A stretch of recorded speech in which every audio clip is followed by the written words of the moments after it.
Almost 6 years. And from my side, I'd like today to share with you more about my experience, personal experience in cybersecurity. If you have questions, how Mihai said before, just paste it in the chat and we can answer during the, let's say, panel discussions. Right. And I'll pass the mic to George. Yes, hello everyone, and welcome again to our session. My name is George and I'm the IT Ops chapter lead within the fraud and cybersecurity area at ING Belgium. And as it was already mentioned, I am also here to answer the questions that are coming towards the security side of our operations. Thank you. Mihai? Last but not least. And to make it to confuse a bit everybody, another Mihai in the call. In short, I'm the counterpart of George, so working in fraud and cyber for ING Belgium. Being in ING for 10 more years, something like that. And let's have a discussion around security, and not only the technical aspects of the security, because it's not only about the technical side. Mihai, shoot. Yeah, well, I hope you guys are prepared. So I think you touched upon a very interesting thing. You said that we're not going to discuss only the technical things. This is true. Most of the people that are in this call probably know that security is a very big domain. Whenever you go to an interview and you talk about security, they can ask you any type of questions. You know, that it can be from fraud detection to identity and access management to user access and so many things. Today we will focus a little bit on the prevention part, on identity access management, on fraud detection. We will talk about a little bit on how we educate our engineers in terms of writing secure code and things like this. So I'd like to start with the first question, actually, which goes in that direction. Is I'd like to know from one of you, whoever wants to pick up this question, is how is ING organized to face the security challenges that we have in these days? And you are free to answer here and talk about any challenges that you think are relevant for today. Let me start it. I can split the answer, I would say, in two parts. That's a technical one and a non-technical one. If I'm looking from the technical aspects, ING, and I consider this as a best practice, not only for a bank or ING itself, but for any kind of company, you need to have different layers and different places where you set your security measures. You have your engineers which are developing code, and they, of course, need to be careful to not have vulnerabilities there or to not do weird things which can be exploited. You have the other two parts, which Mihai mentioned, prevention and detection. You need to prevent anybody from getting into your system, and that can be done at a different level, starting with DDoS measures and going down the stream with how secure is your application.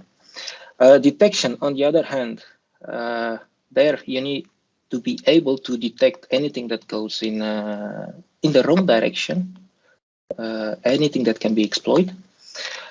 But last but not least, it's the human aspect as well.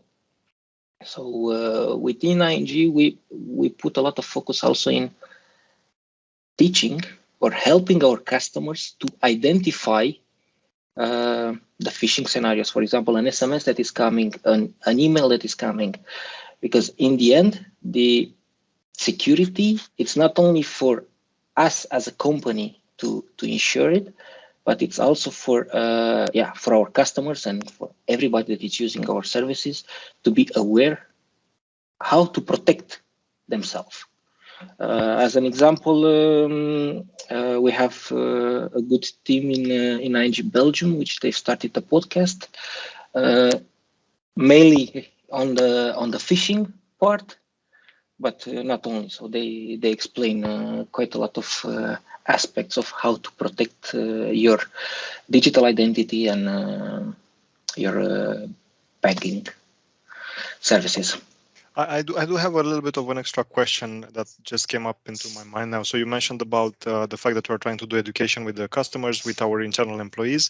But how are we doing with the engineers? So you said that rightfully the engineers have to write secure code, right? This is a no-brainer. But how do we educate those engineers? You're a chapter lead, so you're actually a manager of engineers. How do you do that? I will start with my preferred one. It's about community. You can't learn alone. You need to use the other people around you, which may have more knowledge on a certain topic, security in this case, than you. How we teach them? I think Peter put it in the chat in the right direction. Ethical hacking. It's one way. Any other trainings in that direction? Writing secure code, having tools which can scan your code or detect in the early phases of development any possible vulnerabilities. So it's not a one-time shot. I'm going in 10 days training or I follow a course and there it stops. It needs to be continuous learning. It's I not. I agree. You can make it in one shot like anything these days in technology. Yeah, I agree with that one. Now, maybe switching gears a little bit, you mentioned fraud, you mentioned prevention. So maybe a question for somebody else in the group. What are the typical challenges and how do we face them in terms of fraud and prevention? So you just gave a high level view on that one, that we do have challenges, but what are those and how do we deal with them? Yeah, Mihai, I could continue what Mihai Go ahead, Adrian. said before. It's very important maybe to look on the market, in my opinion, to see what are, let's say, the threats from the market. And I'll paste here, let's say, an article that I written on Medium. Maybe you have time to read it and to see some of the attacks that could be on the market and how we, let's say, try to be aware, first of all, what is on the market. And if you look there, you can see phishing is one of the main attack. Another one could be something that is called ransomware, and maybe you heard about this. And now I'm coming to you from the audience. I have a preferred question that I put it usually in this kind of talks. In 2017, Windows 10 came on the market, and they told to everybody that this version of Windows will be immune, and nobody could crack this version. And this version was cracked in 3 hours, 3 days, or 3 weeks. Please paste the answer in the chat if you know. Yeah, Windows 10. Who? Please. I'll say 3 days. I actually have no idea. You have a lot of people which are pushing for 3 hours. Yeah, and I don't know why. I'm afraid that that's the reality. This is the reality, indeed. 3 hours, yeah. Or maybe there are not so many Microsoft fans in the group. Yeah, it's quite easy, yeah, because a lot of people are looking to crack the software and try to attack our systems and so on and so on. I could give you another example from the market. Few years ago, it was a company in Romania, in Cluj, and it was a scamming attack. In email, fake email came like a CEO was behind to the financial manager, and they told to the financial manager to send 30 million euros, yeah, in another account. Usually they use an account for payments, but the CEO, it was a fake email, said send this to another account. And guess what? After some checks, it was indeed the CEO under the pressure told me to send this account this amount of money, and they send it. Yeah. And after a few minutes, the money disappeared. Yeah, there were a lot of investigation behind. Yeah, what the fraudsters did it, and they sent it after in 6 other accounts behind, and nobody recovered the money after a while. Yeah, So these are some challenges on the market, and we, like ING, we are looking for this kind of stuff, yeah, and how we can prevent this, yeah, because we are part of the prevention, and we are looking indeed to avoid this kind of facts, yeah. And for technical perspective, we are doing as much as possible defense coding. Yeah, we are looking for some techniques in order to have defense coding as much as possible and to fix this kind of stuff. So Adrian, I did hear two things that I wanted to bounce back to you. So the first one, you said, you know, the phishing attacks are getting better and better. The other perspective that it actually happened to me is that once we received an email here in ING and where we were asked to do something to get a present, and I didn't actually click on it. And then the company came back to us, said, hey, this is not a phishing email. You have to click on it. But it was looking like a bit fishy, you know. So that was a funny one. And the second one was you mentioned about the fact that we're trying in ING to learn as much as possible. So actually, it is and it will always be like a cat and mouse, right? So no matter how good you protect your systems and how much you're learning, there is always going to be somebody who's going to break it, and you always have to, you know. What's your opinion on this? Do you think it's going to ever end, or is going to be always like that, or is it just my perception? No, it'll not be. So here's like a never-ending story. Yeah, all the time from our side we have to be prepared. Yeah, looking all the times for the new updates. Yeah, looking for the times to patch everything. Yeah, if you look back on the Log4j, yeah, look there. Yeah, it's a good example of the market from this year. Yeah, so we have to be aware for any kind of crack that is coming and to fix it as soon as possible. Yeah. Hi. But it's something interesting that I want to touch a bit on. You mentioned about Log4j, and I would make the link with what I mentioned about the community and people around you. I was impressed by the speed in which we had the different versions, because it was a painful exercise for them, and how fast they came with either a mitigation or a permanent solution. But this kind of vulnerabilities, honestly, they are there. They will be there forever and ever. And with what you mentioned, Mihai, how it will go in the future with the attackers and with the scammers and so on, it's gonna be all the time a cat and mouse game. The question remains on which side you are. Yeah, I think this is where ethical hacking comes in place. You know, you see all those moments when a company says, Google or other company says, you know, come and crack our code because we want to see if we have holes in it. I always think that no matter how much you try to patch, you will still have some small doors or a combination of doors that will let somebody in. However, I still believe that we have to keep educating ourselves. And I'll come back again to Adrian to ask him something about. So you mentioned like Mihai, you mentioned about education, about doing a lot of prevention. How do you keep yourself on? I'd like to hear your perspective as well. How do you keep yourself and your teams up to date? So okay, trainings like trainings, but I heard that you posted also an article on Medium. So what are your sources? So in principle here, we are looking for any kind of, let's say, sources on the market, yeah? Sorry, could you question or no? No. Yeah, so in principle, we try in our squad, first of all, to do all the trainings that are available on our intranet. Yeah, there are a lot of security awareness training, and this is somehow mandatory for all the engineers. This is the first step. And the second step we want to have in our squads, blue security champion or red security champion more on top. And this is part of our, let's say, development process.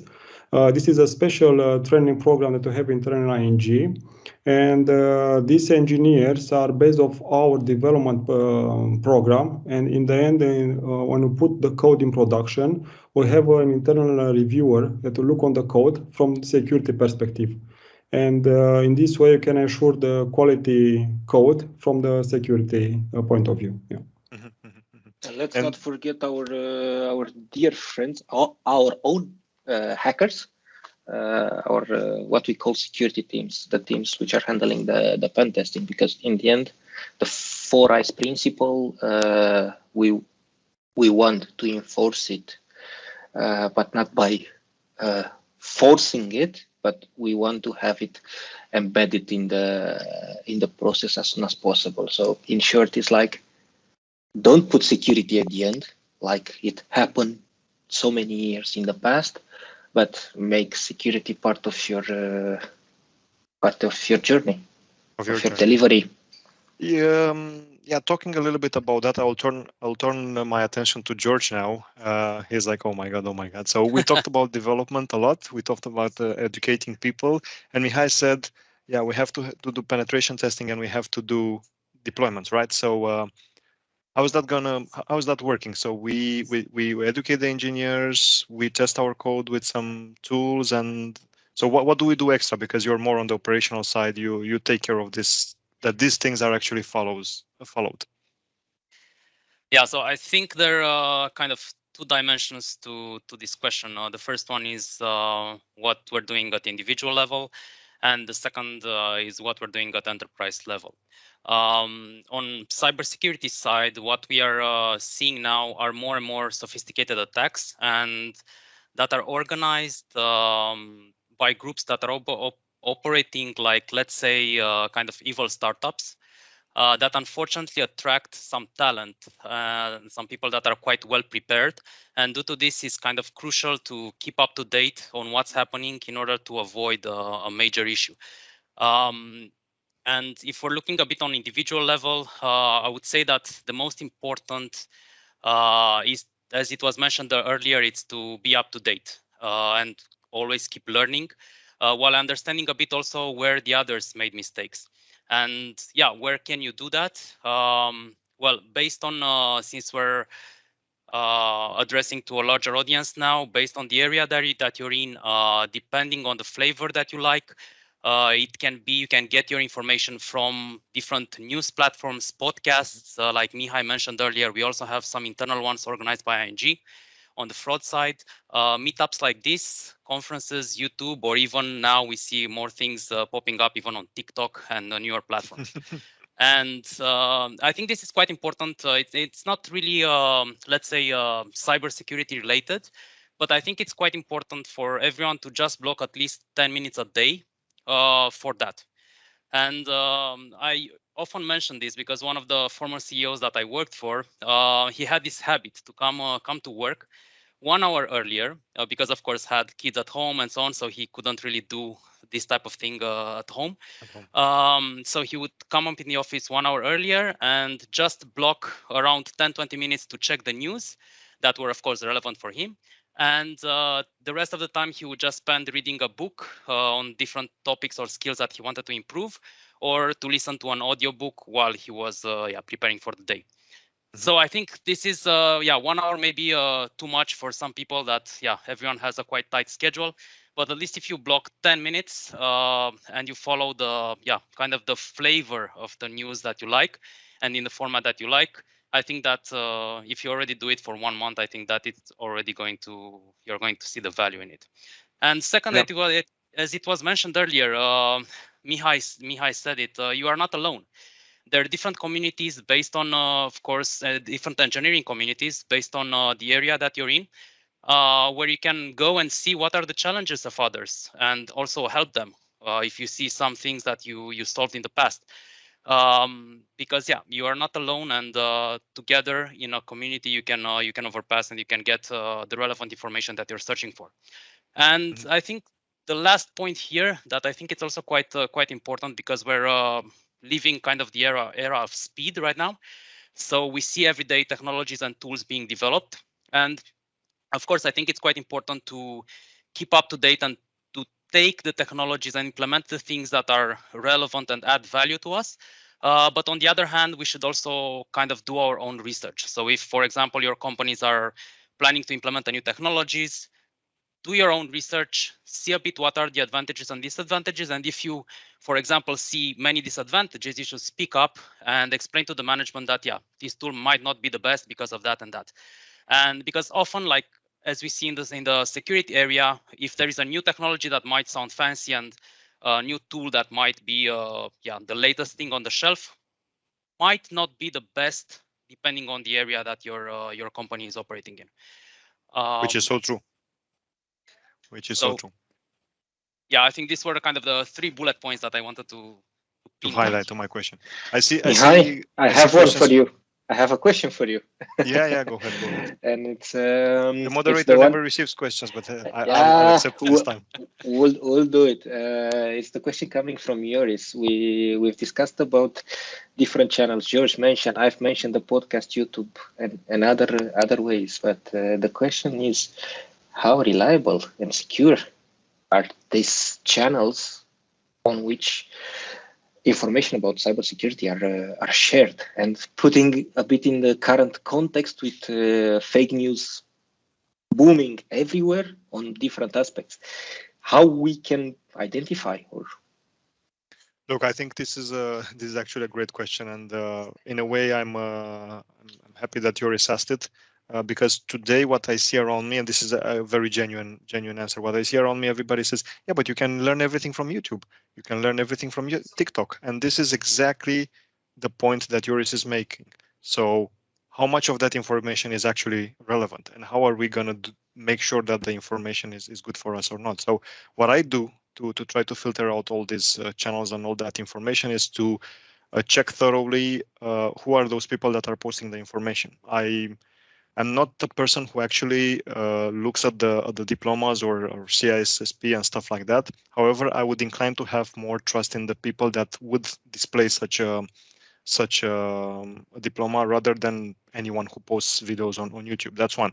The second thing is the discussion that we're having right here, right now. There are maybe 70 people in this call. I think it's good to attend to these meetings, not because we did this meeting, but I think it's safer to talk with some people that know what they're talking about rather than people that you don't know, over TikTok from God knows where in the world. The third thing, I think the one that Adrian mentioned, the Medium, I think that's at least to me, quite a reliable repository of useful information. Yeah, Joris, how do you know you can trust me? Well, we are colleagues. You should trust me, right? But anyhow, it's a good one, and I think it's. I also struggle from time to time to find that relevant information. I still think that yes, there is so much information out there, but today it's so difficult to find out which one is the relevant one. And I'm not talking only about cybersecurity. You name it. It's from building houses, building cars, getting married, and all that stuff. It's very difficult to understand what is actually relevant. As Rafael says, there is so much smoke, man. There is so much smoke, and it's very difficult to actually understand what is good. For example, whenever I want to learn something about the technical stuff that I don't know, you remember I always come to you, Mihai, right? And I'm asking you, so tell me, how did you implement this class? Because I do trust that you know what you're doing. So this would be my answer to your question. And let me add a bit on it. I will be even if I'm not the devil's advocate. Old. No, I will not go in that direction. I'm still the old school. So I'm most of the time, if I find too much information on a certain topic, and specific on security, where you have the sensitivity of it, I'm gonna make the link with what Peter mentioned in the beginning. I'm going back to the basic, to the old school. I'm going back to the books. Yeah. And he mentioned CISSP. It's a heavy and big book, but it's there. And it's indeed. The end that going back to paper or the digital version of it gives you maybe a bit of feeling of security, feeling that somebody reviewed that, went through it. Exactly. I do see a hand that it's... And also, as Damian says, the book gives you a bit of structure. Some people might say, well, this is old school. Let's not look at the books and the way we were taught in school because this is old. Yes, it is old. I agree. But however, today there is rarely a better way to do it rather than that, right? The book has a certain structure, or a course has a certain structure. It's and I agree with that. Yeah. Ahmed? Man, but Andre had a good one. I love this question. So let's start with Ahmed, and then I think okay, the one of Andre, it's gonna be longer a bit. Yeah, thanks guys for this discussion. I really like it a lot. I have been part of SaaS in the global CISO in the past 6 months, so I just joined. So it's a very good for me also to understand all of the challenges that developers and the community at ING are facing. So yeah, just to give you a little bit of some insights on maybe what I'm busy with, is that currently I'm busy with two things. One is the automation in the AppSec pipeline, where actually we are trying to enhance and improve the security checks in the development phase. That's one thing. And the other one is related to the security champion program, where we are trying to propose some good realistic labs where actually the developers will learn actual hacking with all of the basic and advanced techniques. So just wanted to share this with you. Watch out what you're sharing, because there are many engineers in this call, many ING engineers as well. So they might it might fire back. Well, yeah, well, I'm very open for any questions or any remarks, of course. So just out of curiosity, is that what I would really like to know mainly, because you have been speaking about the updated techniques and so sophisticated attacks and so on, but that makes me questioning, are we first have secure code when it comes to the low-hanging fruits and the basics of the secure coding? So that's one of the things. I'm not here not really to discuss the people aspect, but more into the technology aspect. So are we considering already that we are like fully secure from basics and from low-hanging fruits part? If that's the case, then yeah, maybe that my question wouldn't be relevant.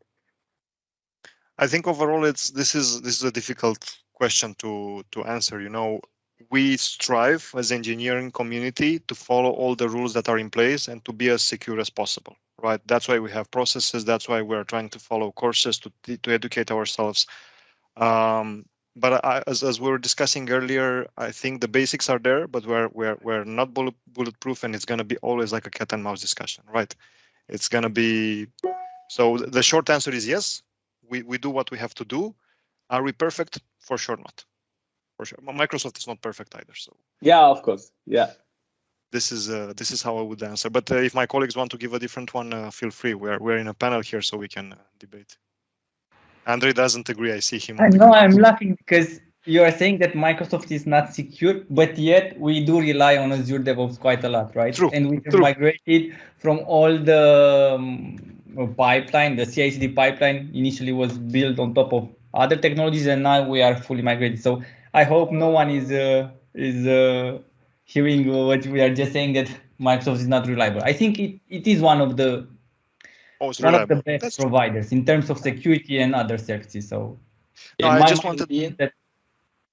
didn't want to give an answer in 0 and 1, right? In binary binary answer. So that's why I said I would say exactly.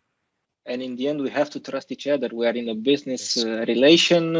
There are certain constraints and certain agreements in between. And yeah, we have to trust each other in the end, in the same way in which our customers are trusting us. But now I want to reach to your question. So you've asked, what are the security design principles used within ING to secure the application or services in order to prevent cyber attacks? And you put a couple of examples there. I'm not going to answer to the question. I will let the other guys, but I'm going to mention something about MFA. And unfortunately, it's something that happened for a lot of companies and employees of companies. With the Corona crisis, everybody went to work from home. So company had to scale up their infrastructure and their services for people in order to be able to work from home. And yeah, you need to get on your internal network. You have a VPN in the middle. Most of them, they require a multi-factor authentication. But guess what? That was a door which was partially open for, let's say, the bad people. And what happened? You are getting the notifications to approve Microsoft Authenticator, Google Authenticator, or anything else. If you don't pay attention to what you approve, you may give access to somebody else for example, to your mail account, to your corporate mail account. It's again about the context, awareness, and paying attention, actually. Teaching in the end. If you don't have enough context in the, let's say, in the notification, you may say, yeah, I've just tried to access, I don't know what internal website. It requested me a multi-factor. I open my phone, and then what I do, I see only one notification. I approve it, but then I see additional 2. Have I approved the right one? So then it starts to look also from you as a customer, consumer of it. You need to be also part of the security in the end. And my question was more about MFA in terms of, let's say we are building ING applications, right? And when we do sensitive operations, is it like a mandatory thing in ING to have MFA in place? So maybe it's not enough just to authenticate in the application, but if I want to wire $1 million to Mihai, yeah, maybe it's good to have a second factor of authorization. Maybe, I don't know, getting a notification on my mobile phone, or having a device in which I receive a notification and say, hey, are you sure? Is this really you? Is this what you're trying to do? And click OK or not. So the answer is yes. The answer is yes. It's clear that we don't, let's call it multi-factor authentication, but it's something, it's not really like that, but it's something very similar. So whenever you do enter in a system which is sensitive, as you mentioned, or you do something which is very sensitive, alerts are triggered. You have to go through a little bit of hell as an engineer to raise tickets and do a lot of stuff in order to get into that system. You need special passwords, you need special accesses. So it is actually difficult to go in those sensitive systems. And that also reminds me of a moment when Facebook was down somewhere, I think in October or November. And one of the reasons for which they couldn't put Facebook or WhatsApp, I don't remember, it doesn't matter. Meta, let's call it Meta. They couldn't put it back up quickly is because the engineers could not enter the data center, right? So they knew what they have to do. They just had to enter into the certain data center and to do whatever they had to do. But because of so many gates and so many things that they were stopping and checking them, it took so much time until they got all the approvals. I think we are doing something similar. Of course, the reverse of that is, and probably people in the call will notice that the reverse of that is that, okay, then it means that it takes you more time to fix some stuff in some of the situations, which is true. It's always the balance between security and usability that you have to find. And of course, one thing to pinpoint here is that at the end of the day, we are a tech company, but we're also a bank. So we need to be compliant with all the rules and the regulations. And yeah. Yes, indeed. Part of this. Andrei, I don't know if you somehow to answer to your question, about what you put there in the list, we are doing, I think, everything that you listed there. Maybe segregation of duty, you can put it on top, but zero trust, you mentioned there. You put if we have a network segmentation, of course, we are not connected test to acceptance or acceptance production, we do encryption for all our, let's say, communication between microservices, segregation of duty, we have different roles for different, let's say, applications, in terms of deployments and so on, CI/CD, I don't know if you want to add something on top, Andrei, because somehow you are. No, it's fine. I was not sure if this has become a standard, a security standard within ING, the zero trust. I know it's heavily used in Touchpoint, but I was not sure if it's used also in Belgium, Netherlands, or on the other part. If we use in let's say Touchpoint, will be used in other applications also. To answer it simple, zero trust, it's everywhere. The only thing that may be different, it's the implementation or the understanding of how it's implemented. The principle, or at least in my view, the principle is I do not trust EU. until you show me something that I can verify, validate on my own. It's like in real life, right? Police never trust you. They always ask you for your identity.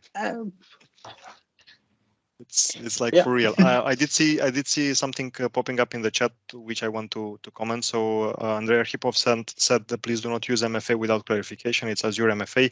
Yeah, you're right. In the circumstances that we were discussing with Andrei Flucuș, it was Azure MFA.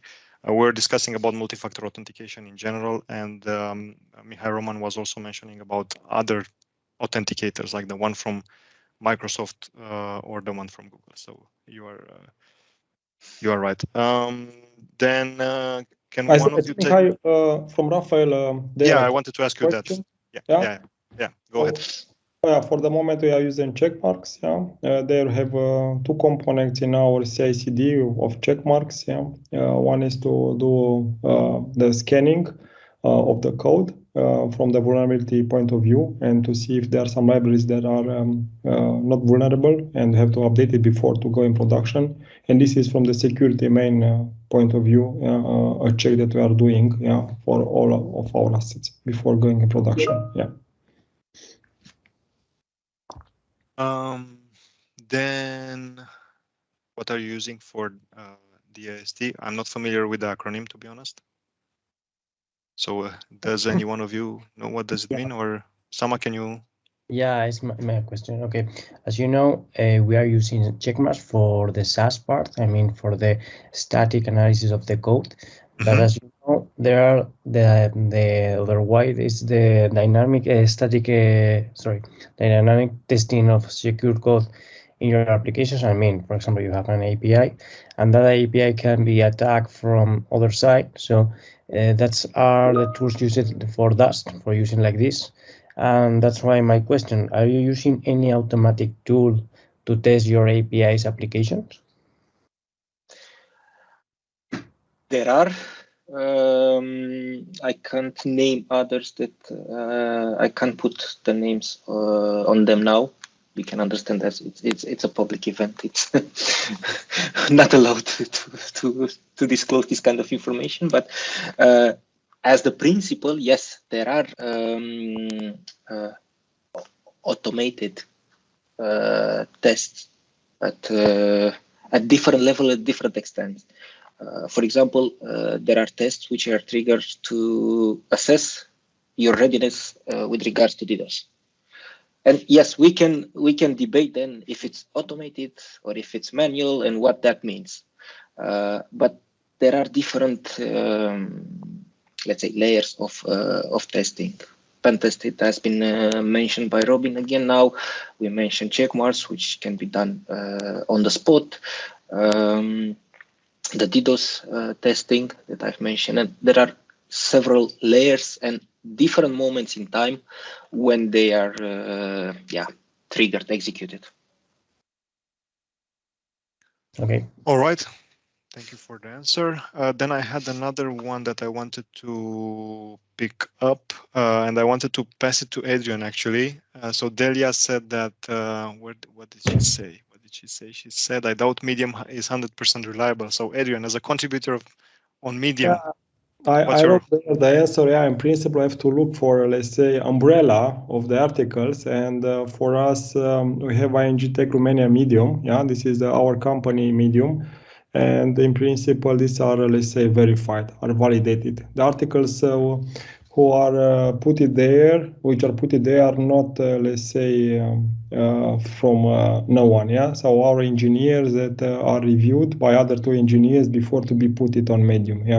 So this is. She was talking in general, not the work that you guys are doing. Yes, but this is in general. If you look from this kind of stuff, look for the companies Medium, or engineers for the companies are writing the articles there. This is like a validated source. I also tend to agree with you that this is a little bit. I mean, not a little bit. It's better than Wikipedia, for example. I have more trust in Medium than in some of the articles on Wikipedia. I'm talking Everybody can just examples, but for sure Microsoft or others have a similar one, yeah, and you can look on there and to see that in their process of writing articles, there are not only one engineer, there is something that is behind, and engineers are checks these articles before be published. Yeah. Right. Yeah. Good. I think we had the beautiful discussion until now. Let me see if there is something else. No, but then I do have other questions for you. So that's to ask you. So we discussed about education. We discussed about fraud. We discussed about prevention. Now I'd like to go to one which is a little bit personal, and I would like to ask all of you actually to go through this one. And I'll start with George first because this is the order on my screen. So George, what are some of the key insights that you'd like to share with the audience based on your experience until now in ING or the whole your working experience? What are the top 3 advices that you would give to a fellow engineer that you would have wanted to know beforehand? So if I'm a junior engineer, I'm just entering now the world of software engineering, what would be the 3 advices that you would have loved to know or to receive? Okay, so yeah, I think what I wanted to know beforehand. So I think the failures along the way kind of define us as an individual, but of course we also need to look into what the others did and how they overcome some of their challenges. So it's kind of a mix of doing it yourself and also seeing what the others did. And yeah, as you mentioned earlier, there are different data sources for that, and I'm not going to go into it. Regarding the three points, I think one of them that is sometimes kind of left aside is communication, and it's kind of this wrong perception that an engineer. That for an engineer, this skill is not necessarily on the top of the list, and it's totally false because the best engineers that I worked with, they were quite good at communication or very good at it. And I think here I have some advices that I would like to underline. And the first one would be more on the to communicate regularly and to be available and to reply on the channels that you have at hand. Now it's a bit challenging because we're all remote, so all these channels are mostly, let's say, calls, chat, email, and so on. But just allocate some time just to be available and to reply to the answers to the questions that you receive there, or messages and so on. Especially if it's a question on security. Yeah, especially if it's a question on security. But yeah, this is kind of a general guideline. I'm not referring here only to security engineers. The second point would be to try to build a good relationship within your team. And what we're doing is just to schedule a coffee, just a 5-minute call with the colleagues that you maybe not interact every day with, just to see what they're doing, what they're working on. Maybe you can help them with some small things, and kind of during this let's say coffee time, you can also ask for some feedback to kind of see what areas you can improve. I think this is also something very difficult in general, to receive honest feedback for yourself and to give honest feedback to the others. And I think during this type of calls, you can get at least some small chunks of information that when you put together, you will kind of understand maybe what areas you will also need to improve in the future, or which areas or which skills you may look into in the future. And I think the last point here on the communication would be more on the being adaptable and flexible. I think here it's kind of a, let's say, sword with 2 edges. Like, you, on one hand, it's good to be available and to help your colleagues and so on, but on the other hand, it's not good to always be the yes person, so saying yes to everything, because of course, if you do that, then you will not have time to do your daily tasks and so on. So I think here you need to find a balance, but it's quite important to keep in mind that being adaptable and flexible is one of the points that you should have in mind. Mm-hmm. And I think, and one more point here, it's quite important to ask for help when needed. I often see engineers that are receiving, let's say, some tasks, and they say, yes, I can do it just because it came, I don't know, from a senior manager or from some colleagues that are maybe a bit pushy and so on, so they don't really want to say no. And often Then they struggle. kind of struggle with that. Yeah, and this kind of builds, you know, stress and frustration. So if this is the case, just say that, yeah, I don't know how to do it, or I will need some help, or I don't have the full information, and so on. I think it's quite important to communicate these type of things. Maybe, yeah, also with your colleagues, maybe with your management and so on, depending, of course, of the case. But what I see quite often is that, yeah, people don't really ask for help when needed. And I think this is quite important. It's kind of part of this bracket on communication. And Fair point. yeah, I'll let also the others, because I think we have only 10 minutes. So I think I'll just keep it to communication, because I had many bullet points for it. So I'll move now to Adrian. Thank you for the answers. Adrian, you have a vast experience. You've been through many companies. So George talked a little bit about the communication part from a security or cybersecurity perspective or fraud perspective. What would be the 3 advices that you would have loved to receive before your first line of code? First of all, is about awareness. Yeah. So to be aware that is happening. Yeah. Even if it's not today, maybe it could be tomorrow. And this is something don't ignore. Yeah. This part of cybersecurity. First advice. Second one, in the moment that you start to do, let's say, the code, yeah, do a good analysis also from the security perspective, and write the code in a way that nobody could crack it. Yeah. Pay attention on the code reviews, for the example, validation, do an update of the libraries, run check marks, and so on. Yeah, don't ignore this part of your coding part. And the last one, I will keep it in with a smile. Yeah, lock your computer before going to the bathroom. Yeah, very good one. Very good. Yeah. This is great. Great. Yeah.